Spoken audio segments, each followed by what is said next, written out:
Now, why they have a APC interview? Now,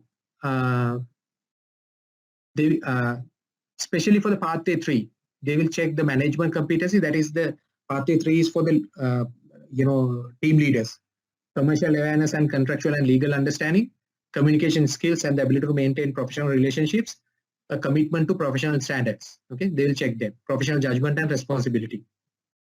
Right. So the interview will be carried out in English. Okay, and will be conducted by minimum of 3 people. So you cannot have like 2 people like in RICS. You always have to have 3 people who are at least member grade.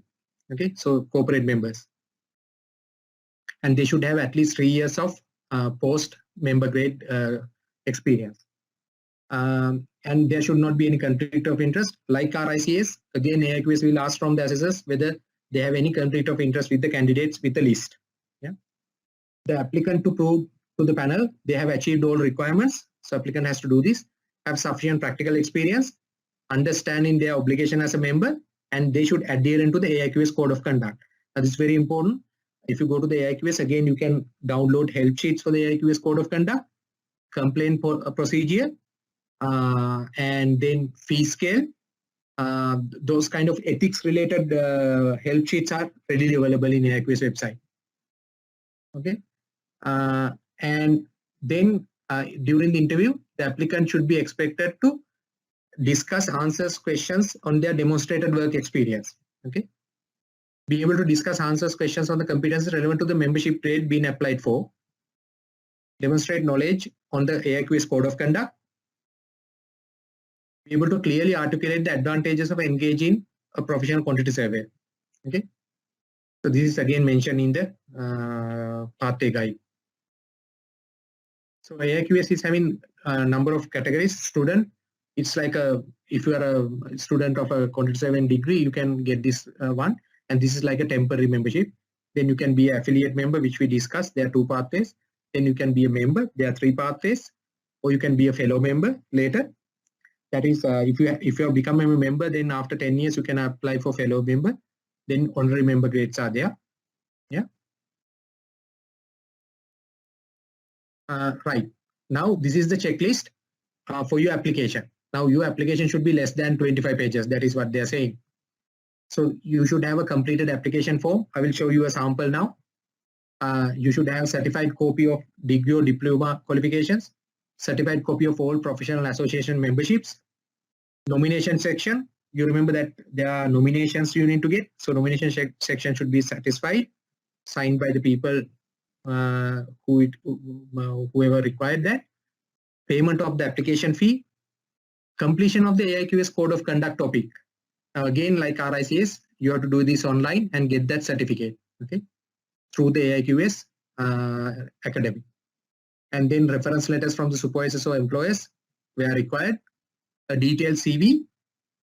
So you have to check all of them and then submit these documents to the AIQS. And if the documents are not in English, you have to get a certified English translation. Yeah. And this is AIQS Academy.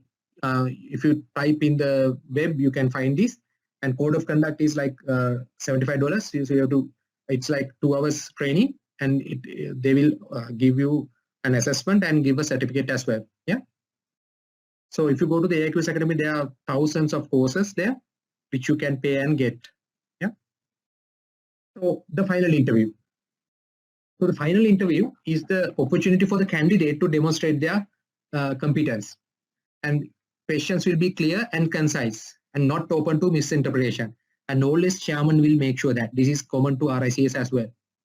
And if you do not hear or do not understand, you can ask from the panel, please repeat that. Yeah, there's no issue in that. And your answer should be considered and factual. Okay, always you should give well-reasoned advice. Okay, remember there's often more than one right answer to a question. So important thing is your rationale behind your answer, and your answer can lead to discussion. Candidates come from variety of employment background, so it should answer practical experience question from that point of view. Yeah, say for instance, if you are coming from MEP background, maybe you will answer the construction technology questions from your MEP background. That's perfectly fine, and that is how assessors have been also told. Right. So the usual time for a AIQS APC interview is 45 minutes. Again, you will have 3 members, panel members, chairman and 2 assessors.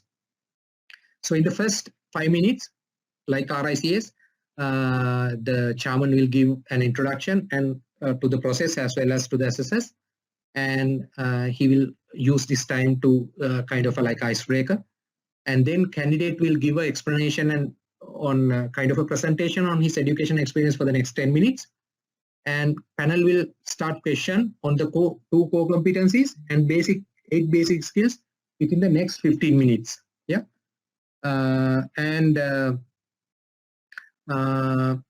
Then the questions will come from the panel on the code of conduct, and then they will ask some questions on the scale of fees for the next 5 minutes. This scale of fees means AIQS have established a scale of fee. That means they want to uphold the professional fees for the quantity survey, so that we won't go for very low fees. So that scale of fees also they will discuss in detail. You can download that from the AIQS website, of course. And then there might be final general questions. And then again, Chairman will give some time for the candidate to alter or add any answers that they have already given and give the final word into the panel. So that is 45 minutes. Yeah. Right. So basic skills are the skills which need to be acquired during tertiary education and are part of core competencies. Core competencies are required skills of a competent quantity survey. Especially competencies are skills gained in areas akin to quantity surveying, which may become primary business functions. Okay, so there are some support competencies which are part of the basic skills as well, like computer skills, construction technology, government regulation law. Okay, so then candidates will get the decision within 4 weeks, usually, or within 6 to within 4 weeks, I believe, within 6 weeks. Okay, whether you are pass or fail. But if you fail, there would be a detailed report. Even in the RICS, it's like that. There would be a detailed report, and this report will around 4 pages long.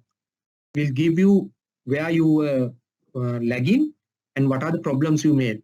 What are the issues, and they will guide you in the referral report how to be successful in the next time and how you can improve yourself. And there's another important thing in the AIQS. There's a thing called counseling process. That means one of the panel members, usually the chairman, will call to the failed member and ask him to improve certain areas and how to improve them. That kind of a guidance will be given at the end of the APC. That is if you fail. If you pass, they will send you the certificate and they will bring you to the member grade. Okay.